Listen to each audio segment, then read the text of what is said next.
अऊज़ु बिल्लाहि मिनश शैतानिर रजीम बिस्मिल्लाहिर रहमानिर रहीम क़ाल ईसा इब्नु मरियम अल्लाहुम्मा रब्बना अनज़िल अलैना माइदतन मिनस समाई तकूनु लना ईदन लिअव्वलिना व आखिरिना व आयतन मिनका वरज़ुक़ना व अंत खैरुर राज़िकीन।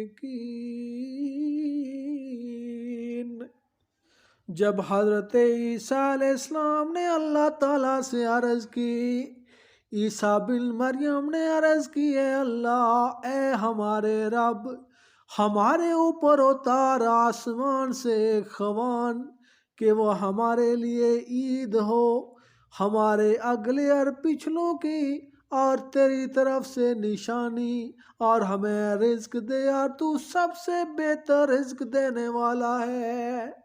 सदक़ल्लाहुल अज़ीम।